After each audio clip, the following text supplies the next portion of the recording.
রোশনাই ধারাবাহিকের আজকের পর্বে আমরা দেখতে পাবো যে রোশনাই আদিত্য কাপুরকে বলছে, আপনি সবসময় আমার জন্য রিকোয়েস্ট করবেন, এটা আমার ভালো লাগে না। তাছাড়া আমারও কিছু প্রবলেম আছে। আদিত্য কাপুর বলে, তুমি একজনকে ভালোবাসো আর সে ওই শহরে থাকে বলেই তুমি সেখানে যাবে না, কাজের জন্যও না। তুমি কেন বুঝতে চাইছো না? এই কাজটা করলে আমি আর তুমি একসাথে আরও অনেক কাজ করার সুযোগ পাবো। পাশাপাশি তোমার আর আমার দুজনেরই কাজের সুযোগ বাড়বে। রোশনাই কাজের জন্য কলকাতা যেতে রাজি হয়ে আদিত্যকে বলে, আচ্ছা আমি আপনার কথা রাখবো, আমি কাজটা করব। এসব কাজ তো 2-1 দিনের হয়। আদিত্য বলে, হ্যাঁ আমাদের কাজটাও এমনই। আর হ্যাঁ, আমাদের হয়তো 2-1 দিনের জন্য যেতে হতে পারে।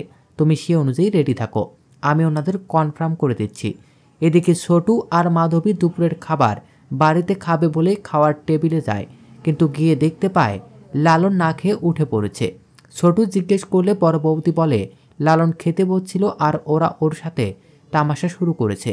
ছোটু জিজ্ঞেস করে কে করেছে। দুষ্টু আর মিষ্টু বলে, আমরা একটু মজা করছিলাম। লালন তখন বলে, তোমরা যথেষ্ট বড় হয়েছ, কোনটা অপমান আর কোনটা মজা এটা বোঝার মতো বোধ নিশ্চয়ই তোমাদের আছে। মাধবী আর ছোটু লালনকে বুঝিয়ে খেতে বসায়। মিনি বলে, ওরা তখন থেকেই অসভ্যতা করে যাচ্ছে, বলছে যে আমরা ভালো মন্দ খেতে পাই না। তখন ছোটু বলে, আজকের খাওয়াটা পর্দা আমাদের খাওয়াচ্ছে, এটা তো বাদ দেওয়া যাবে না। লালন খেতে বসে যায় আর দুষ্টু আর মিষ্টুকে প্লেট ভর্তি করে খাবার দিয়ে বলে, ভালো করে খাও, আজকে আমার শ্বশুরমশাই খাওয়াচ্ছে। মাধবী জাহ্নবীকে বলে, তোমার আবার কিছু বলার আছে নাকি?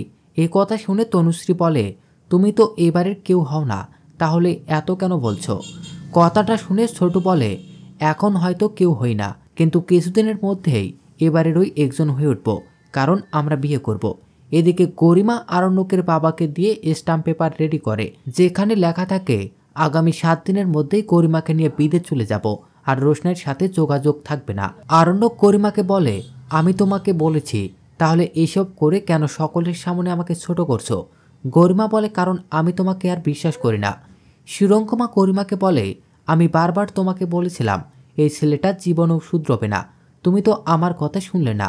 গরিমা বলে, আমি তোমাকে বারবার বিশ্বাস করেছি আরণ্যক, আর তুমি আমাকে বারবার মিথ্যে প্রতিশ্রুতি দিয়ে গেছো, তাই আমি তোমাকে আর বিশ্বাস করি না।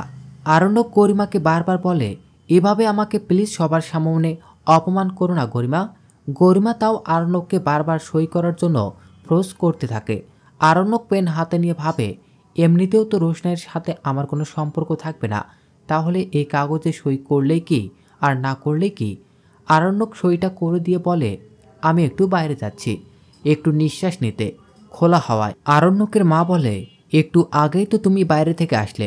আরণ্যক খুব বিরক্ত হয় তার মায়ের কথা শুনে। এদিকে আরণ্যকের জন্য রোশনাই খুব কষ্ট পেতে থাকে। সে মনে মনে বলে, আমি আপনাকে খুব ভালোবাসি, আপনাকে ছেড়ে দূরে থাকাটাই আমার কাছে পৃথিবীর সবথেকে বড় শাস্তি, কিন্তু আমি কারো সংসার ভাঙতে চাই না। গরিমা দিদি কি সত্যি আপনাকে ভালোবাসে, নাকি শুধু অধিকার ফলাতে চায়?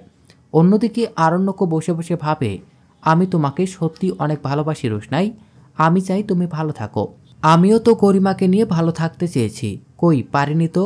তোমাকে ছাড়া অন্য কারোর দিকে আমি তাকাতে পারি না। তো দর্শক, আরণ্যক কি সত্যি গরিমাকে নিয়ে বিদেশ চলে যাবে, রোশনের সাথে আর যোগাযোগ করবে না?